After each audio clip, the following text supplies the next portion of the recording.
The Silence of History: How Women Were Erased.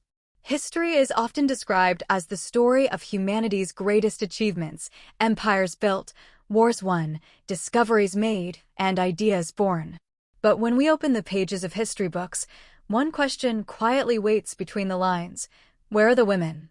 For centuries, history was written almost entirely by men, about men, and for men. Women existed in these records mainly as queens' wives, obedient daughters, or tragic figures of romance and scandal. Rarely were they described as thinkers, builders, or leaders. Their voices were not lost because they were absent from events, but because they were excluded from the record. In ancient Greece, democracy was celebrated as a revolutionary idea, yet women were forbidden from participating in it. Philosophers debated the nature of truth while half the population was denied education. In Rome, women managed households, businesses, and estates, yet historians mentioned them only when they disrupted male authority. Across medieval Europe, women who wrote books or practiced medicine often had their work attributed to fathers, husbands, or brothers. Knowledge passed through their hands, but not through their names. This silence was not accidental. It was carefully constructed. Many women created, discovered, and healed, but society refused to recognize their contributions. In science and medicine, women served as midwives and herbal healers long before formal medical institutions existed. They understood the body, childbirth, and disease through generations of experience. Yet when universities emerged and medicine became professionalized, women were pushed out. Their wisdom was labeled superstition. Some were even branded as witches and executed for practicing the very skills that once saved lives. In literature and art, women hid behind male names to be heard. Writers like George Eliot and the Bronte sisters adopted masculine identities not because they wanted to deceive the world, but because the world refused to listen to women. A woman's voice was considered too emotional, too weak, or too dangerous to be taken seriously. Creativity was allowed only if it wore a man's signature. Across cultures, the methods of erasure differed, but the result was the same. In Asia, tradition confined women within family honor and obedience. In the Middle East, political authority became almost exclusively male. In Africa, rich oral histories preserved women's roles for centuries, but colonial powers replaced them with written records that favored male leaders. Indigenous societies that once honored matriarchal systems were rewritten by foreign historians who could not imagine power in female form. Yet women were never truly silent. They ruled kingdoms, led armies, cured the sick, taught children, preserved languages, and guided communities. They influenced decisions behind closed doors when public power was denied to them. Their strength existed in spaces history did not bother to record: kitchens, marketplaces, schools, and fields. These were not small places, they were the foundations of civilization. So why does this absence matter today? Because history shapes identity. When young girls search for heroes and find only men, they learn a dangerous lesson: that leadership does not belong to them. When societies forget women's contributions, inequality feels natural instead of constructed. Silence becomes tradition, and tradition becomes law. The absence of women from history books is not proof of weakness. It is proof of exclusion. To restore women to history is not to rewrite the past with bias, it is to correct it with truth. It is to acknowledge that progress was never the work of one gender alone. Every revolution, every civilization, every idea was carried forward by both men and women, even when only one side received credit. Imagine if history had been written differently. Imagine records of wars that spoke of the women who supplied armies, healed soldiers, and defended cities. Imagine scientific journals that honored the women who experimented in kitchens and gardens before laboratories existed. Imagine philosophies shaped by voices that understood life from the margins rather than the throne. This chapter is not about accusing history, it is about listening more closely to what it left unsaid. Silence does not mean absence. Erasure does not mean insignificance. Women were not missing from history. They were hidden inside it. To uncover their stories is not just an academic task, it is an act of justice. When we begin to ask where women were, we discover they were everywhere, shaping families, guiding cultures, and influencing the future in ways too powerful to ignore. And so we begin where history failed to look. Not at the kings, not at the battles, but at the forgotten half of humanity whose power was never truly lost, only unheard. This is not history as it was written. This is her story as it lived. Warriors, queens, and rebels, women who ruled and fought. History often tells us that power belongs to men, that kings built empires and generals won wars while women waited behind palace walls. Yet scattered across time and continents are stories that challenge this belief. These are the stories of women who ruled nations, led armies, and dared to defy the limits placed upon them. They were not exceptions to history. They were proof that leadership has never been confined to one gender. From the sands of Egypt rose Cleopatra, a ruler remembered more for romance than for strategy. But Cleopatra was a master of diplomacy, speaking multiple languages and navigating the brutal politics of Rome with intelligence and calculation. She ruled not through beauty alone, but through knowledge and negotiation. Her story was later reduced to scandal because a woman's political genius was too threatening to acknowledge. In China, Wu Zetian became the only woman to rule as emperor in her own name. She reformed education, strengthened the civil service system, and expanded the empire's influence. Yet later historians painted her as cruel and unnatural, describing her ambition as corruption rather than competence. Power in a woman's hands was labeled abnormal, while the same traits in men were praised as strength. Across Africa, Queen Zinga of Ndongo and Matamba resisted Portuguese colonization with tactical brilliance. She negotiated treaties, formed alliances, and led troops into battle. Her leadership preserved her people's independence for decades. Still, European accounts described her as savage and deceptive, unable to imagine African or female authority as legitimate. These queens were not alone. In India, Razia Sultana ruled the Delhi Sultanate in the 13th century, wearing warriors' armor and leading armies herself. Her reign challenged religious and social boundaries, and she paid the price for it, overthrown not because she failed, but because she succeeded too boldly. In Japan, Tomo Guzan fought as a samurai, riding into battle with sword and bow. Her courage became legend, yet her political role faded into myth rather than recorded leadership. When women took up weapons, history often turned them into symbols instead of strategists. Joan of Arc was transformed into a religious miracle rather than recognized as a military leader who understood morale and battlefield tactics. Boudica, who led a massive rebellion against Roman rule in Britain, became a tragic figure of rage instead of a calculated commander defending her people's sovereignty. Beyond individual rulers and warriors, women fueled revolutions. During the French Revolution, women marched to Versailles demanding bread and justice, forcing the king to face the suffering of his people. In the Russian Revolution, it was women textile workers who initiated the strikes that ignited nationwide change. In anti-colonial movements across Asia and Africa, women carried weapons, passed messages, and organized resistance networks that kept rebellions alive. Yet when victory arrived, women were pushed back into the shadows. Men became national heroes. Women became footnotes. Power, when worn by women, came with punishment. Female rulers were accused of madness, immorality, and cruelty. They were called witches, seductresses, and monsters, labels meant to warn future generations against following their path. History did not merely forget them, it reshaped them into cautionary tales. This fear of female authority reveals a deeper truth. These women were not dangerous because they ruled poorly, but because they ruled well. Their success threatened the idea that leadership belonged only to men. To preserve that belief, their stories were distorted. And yet, their legacies endure. Their rebellions changed borders. Their reigns altered laws. Their courage inspired movements. Even when written out of textbooks, their influence remained alive in culture and memory. Songs, legends, and local histories preserved what official records tried to erase.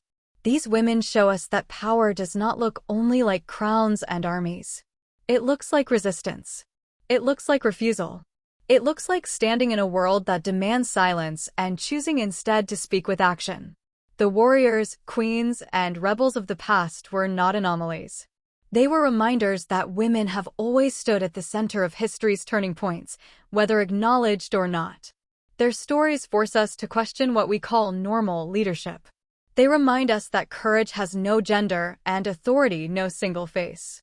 Every time a woman ruled a kingdom, led a rebellion, or fought for her people, she carved a space where none had existed before. To remember them is not to glorify violence or war. It is to recognize the fullness of human struggle. It is to understand that freedom has always required the strength of both women and men. History named them legends. We name them leaders. They were not merely warriors of the battlefield. They were warriors of possibility. And through them, the silence of history began to crack. Minds that changed the world, women in knowledge and discovery. If power reshaped nations in the hands of warriors and queens, knowledge reshaped humanity in the minds of thinkers. Yet for centuries, women were denied entry into the world of learning. Schools, universities, and academies were built as male spaces, guarded by tradition and law. A woman who sought knowledge did not merely challenge ignorance, she challenged the social order itself. And still, women learned. In ancient Alexandria, one of the greatest centers of knowledge in the world, lived Hypatia, a mathematician, philosopher, and teacher. She lectured publicly on astronomy and geometry at a time when few women were even allowed to read. Her intelligence earned respect from students across religious and political divisions. But her independence also made her dangerous in a society uneasy with powerful women. Hypatia was murdered by a mob, and with her death, the image of the learned woman became a symbol of threat rather than inspiration. Elsewhere, women created institutions of learning that shaped civilization. Fatima al-Fihri, in the 9th century, founded the University of Al-Qarawiyyin in Morocco, recognized today as the oldest existing university in the world. Her vision made education accessible to generations of scholars, yet her name rarely appears in global histories of education. Her achievement stands as proof that women were not just students of knowledge, they were architects of it. In medieval Europe, Hildegard of Bingen studied medicine, botany, and music within the walls of a convent. She wrote about the human body and the natural world centuries before modern science formalized these disciplines. In England, Ada Lovelace imagined a machine that could calculate more than numbers.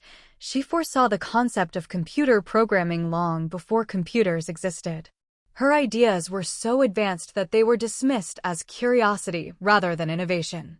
Women also shaped medicine long before hospitals and laboratories existed. Midwives and healers developed methods for childbirth, surgery, and herbal treatment passed down through generations. Their work saved countless lives. Yet when medicine became institutionalized, women were excluded from formal practice. Their knowledge was labeled unscientific, and many healers were accused of witchcraft. What had once been healing became heresy. Learning for women was often an act of rebellion.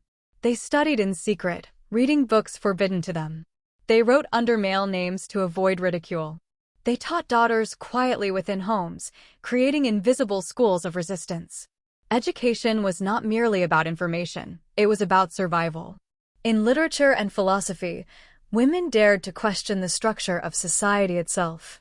Mary Wollstonecraft argued that women deserved the same education as men, insisting that reason did not belong to one gender. Sor Juana Inés de la Cruz challenged religious authorities by defending a woman's right to study and write. Simone de Beauvoir later exposed how culture constructed women as the other, forcing the world to rethink identity and power. Yet, despite their influence, philosophy textbooks rarely mention these women. Scientific histories focus on male geniuses while ignoring the women who calculated, experimented, and theorized alongside them. Their absence is not due to lack of contribution, but to lack of recognition. This erasure shaped how intelligence itself was defined. Genius became masculine. Curiosity became dangerous for women. Ambition became disobedience. And still, women persisted. They worked as assistants whose names never appeared on publications. They conducted experiments in kitchens and gardens. They wrote journals that history would later rediscover and call revolutionary. Their brilliance survived in fragments, letters, diaries, and forgotten manuscripts. To recognize these women is to redefine what knowledge looks like. It is not only produced in universities and laboratories. It is born in homes, communities, and lived experience. Women expanded the boundaries of learning by connecting science with care, philosophy with emotion, and reason with compassion. Their struggle teaches us that ideas are not neutral. Who is allowed to think, speak, and publish shapes what the world believes to be true. When women were excluded, humanity lost half of its intellectual potential. And yet, even under restriction, women changed the world. Their equations guide modern technology. Their medical practices shaped healthcare. Their words ignited movements for equality. They were not silent thinkers. They were unheard ones. This chapter is not only about celebrating forgotten geniuses, it is about restoring balance to human knowledge. When we include women's minds in history, we see that discovery has never belonged to one gender. It has always been a shared human effort. The women of knowledge were not waiting for permission. They were preparing the future. And in every book opened, every classroom entered, and every question asked by a woman today, their legacy continues quiet, powerful, and unbroken. The power that still rises, modern women and the future. The story of women does not end in the past. It continues in the present, shaped by centuries of struggle and strengthened by voices that refuse to be silent. The 20th and 21st centuries marked a turning point, when women began to step fully into public life, not as exceptions, but as leaders, thinkers, and changemakers. For the first time in history, women gained widespread access to education, voting rights, and professional careers. Doors that had been closed for centuries began to open. Scientists, politicians, artists, and activists emerged from every corner of the world, proving that the power hidden in earlier generations had never disappeared. It had simply been waiting for space to grow. Figures such as Marie Curie reshaped science with discoveries that transformed medicine and physics. Rosa Parks turned a single act of refusal into a movement that challenged racial injustice. Malala Yousafzai risked her life for the right of girls to attend school, becoming a symbol of courage for millions. Indira Gandhi led one of the world's largest democracies, redefining political authority in a male-dominated arena. These women did not inherit power easily. They fought for it, and in doing so, expanded what power could look like. Yet progress did not erase struggle. Even today, women face barriers that echo the past. In many parts of the world, girls are denied education. Violence and discrimination continue to silence voices. Wage gaps persist, and leadership positions remain unequal. The world celebrates powerful women, but often resists them at the same time. Strength in women is still questioned, criticized, and punished in ways men rarely experience. This tension reveals a deeper truth. Equality is not a destination reached once and forever. It is a process that must be protected and renewed by each generation. Modern power is also being redefined. It is no longer only found in governments and armies. It exists in classrooms where teachers shape minds, in hospitals where nurses and doctors save lives, in communities where activists organize change, and in homes where mothers raise future citizens. Power today is influence, care, and connection as much as command. The idea of leadership has expanded because women expanded it. Women now lead movements for environmental protection, social justice, and human rights. They create businesses that transform economies and technologies that reshape daily life. They tell stories through film, literature, and media that challenge old stereotypes and create new narratives of identity and strength. But perhaps the greatest change is invisible. It lies in how young girls imagine their futures. Where once they saw only boundaries, now they see possibility. They see scientists who look like them, presidents who speak like them, and artists who reflect their experiences. History, when rewritten to include women, becomes a mirror instead of a wall. The future of Her Story is not only about honoring past achievements, it is about reshaping how society understands itself. A world that remembers women differently educates its children differently. It values cooperation alongside competition, empathy alongside authority, and diversity alongside tradition. This does not mean replacing men or reversing hierarchies. It means completing the human story. True power is not domination. True power is participation. When women are excluded, humanity is incomplete. When women are included, progress becomes deeper and more just. The legacy of forgotten queens, hidden scholars, and silent warriors lives on in modern struggles for equality. Their courage flows into the voices of women who speak today. Every protest, every classroom, every discovery is connected to centuries of resistance and hope. The future depends on memory. If we remember women only as victims, we weaken their legacy. If we remember them as leaders, thinkers, and creators, we strengthen the path forward. The story of women is not a side chapter of history. It is a central thread woven through every civilization and every era. To tell it fully is not to change the past, it is to finally see it clearly. From silence to voice. From shadows to light. From exclusion to recognition. This is the journey of Her Story. And the journey is not finished. The power that once had to hide now rises openly in classrooms, in parliaments, in laboratories, and in hearts. It rises in every girl who dares to ask questions and in every woman who dares to lead. History may have forgotten them before. The future will not. Because when women rise, humanity rises with them. This is not the end of the story. It is the beginning of a world where her story stands beside history, equal, visible, and alive.